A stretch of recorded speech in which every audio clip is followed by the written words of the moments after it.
as a barbed wire fence.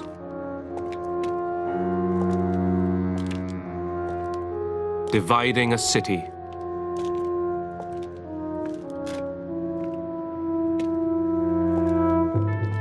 Imprisoning its people.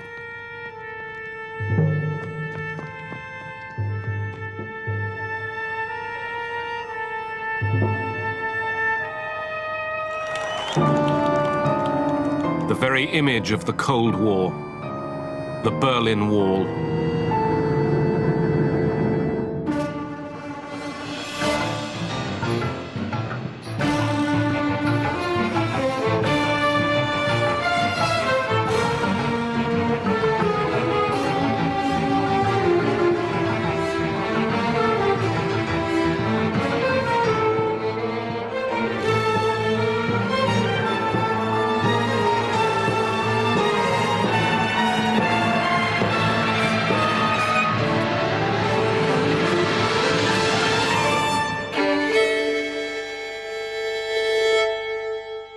Raise your right hand. Memphis, Tennessee, March 1958.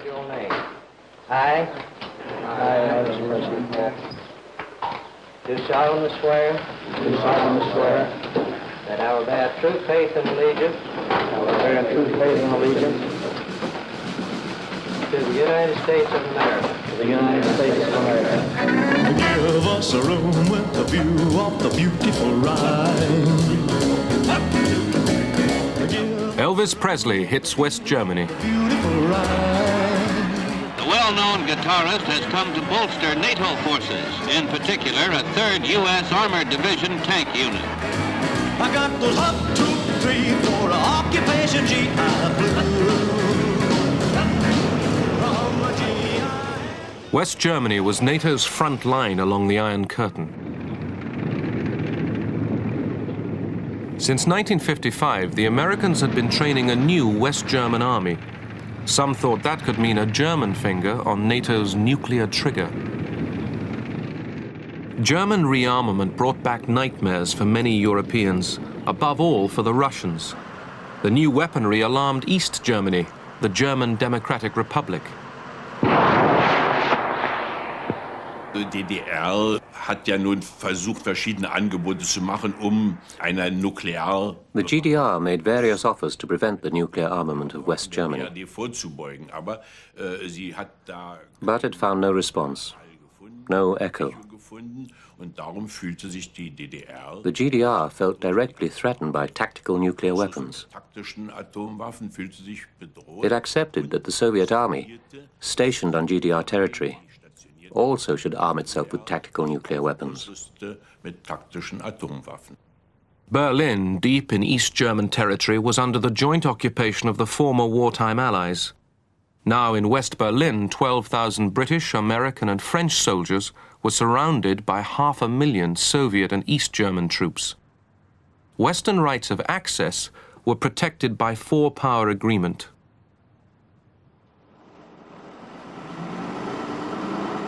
Each day, thousands moved freely between the Soviet and Western sectors. Berlin's open border gave East Germans access to the glittering West, which Soviet and East German leaders wanted to end. West-Berlin immer gefährlicher wurde für die Existenz der DDR und damit auch für die Existenz des Sozialismus. Und daraus West Berlin was becoming increasingly dangerous to the existence of the GDR and the existence of socialism. Khrushchev proposed to create a free city of Berlin with special rights of its own, with its own foreign policy, its own police, and its own symbolic foreign forces. Khrushchev thought that some pressures should be put on the Americans, and the obvious place was West Berlin. So that this was a sort of shock therapy on the part of Khrushchev, I would say. In November 1958, the West rejected Khrushchev's Berlin proposals. Khrushchev now offered East German leader Walter Ulbricht a peace treaty. It threatened Western rights in Berlin. He said that unless agreement were reached, that Berlin would be turned over to the East Germans within 6 months. We regarded that as an ultimatum. Eisenhower felt that the Soviets were doing something that was not really in their interest. His view was that if there were to be actual conflict between the United States and the Soviet Union, it would move quickly to large-scale, all-out conflict where everything would be drawn into it, and that was the danger, that was the risk. A new red threat to West Berlin. Khrushchev's demand that the United States, France, and Britain agree to end the four-power pact governing West Berlin, turning it over to Red East Germany, hints a new and major crisis. The Western powers reacted strongly, affirming their determination to keep the city free.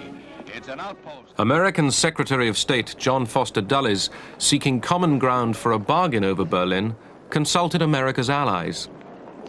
But talks between the West and the Soviet Union led nowhere.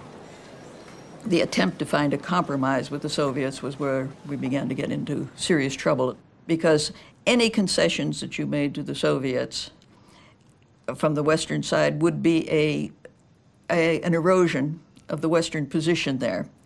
And the Soviets themselves were committed to a situation in Berlin that the Allies could not tolerate. So we were already, there was no possible outcome, a negotiated outcome that was possible.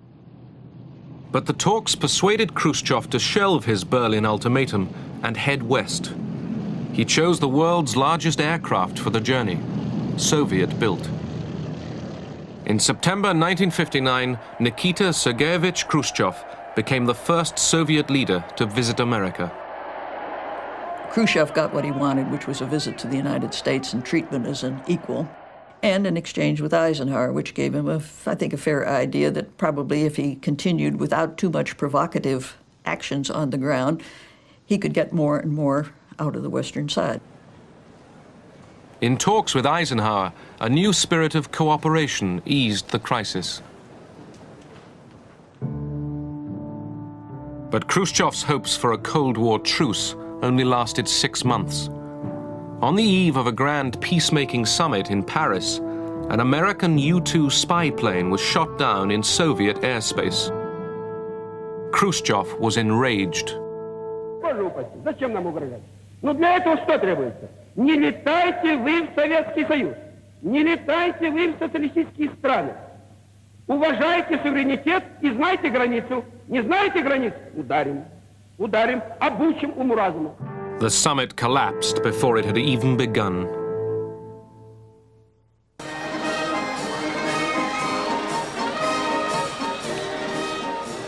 In 1959, East Germany celebrated 10 years of socialist achievement.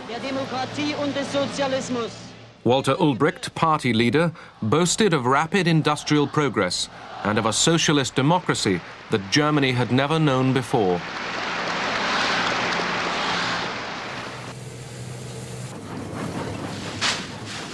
Official films portrayed a paradise for workers and peasants.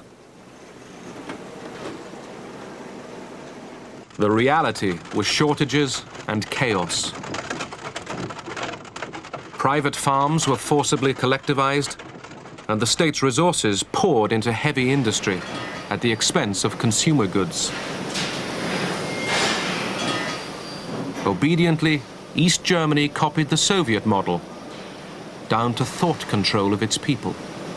Und so turnten dann 400 Einwohner Leipzigs gemeinsam mit Walter Ulbricht. East Germany, its leaders claimed, was succeeding through sheer willpower.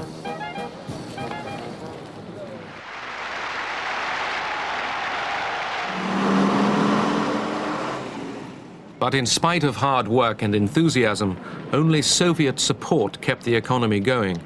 East Germany could not compete with the swelling prosperity of the West. The people in the East looked toward the West with what I might say longing. They would have liked to have the same comforts, the same goods, the same chances. And they saw in what was called socialism at the time a system that demanded of them sacrifices with nothing but promises for the future. And as long as the borders were open, it was relatively easy to get there. All you had to do is board a subway, and you were in another world. And it was really a crazy system. Imagine you go from socialism, in quotation marks, to capitalism in 2 minutes. Every month, thousands of East Germans fled across the open Berlin border and took refuge in the West. Most refugees were young and skilled. Their departure was bleeding the East German economy to death.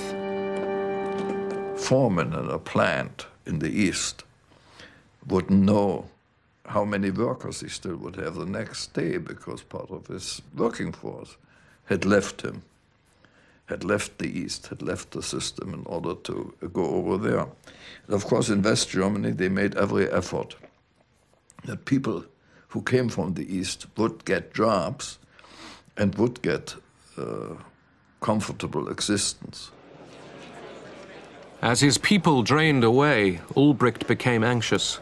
He urged Khrushchev to recognize East Germany as a sovereign state with control over its own borders. Khrushchev, outwardly sympathetic, played for time. Diese Idee eines separaten Friedens mit der DDR wurde mehr lanciert von Ulbricht. The idea of a separate peace treaty with the GDR was put forward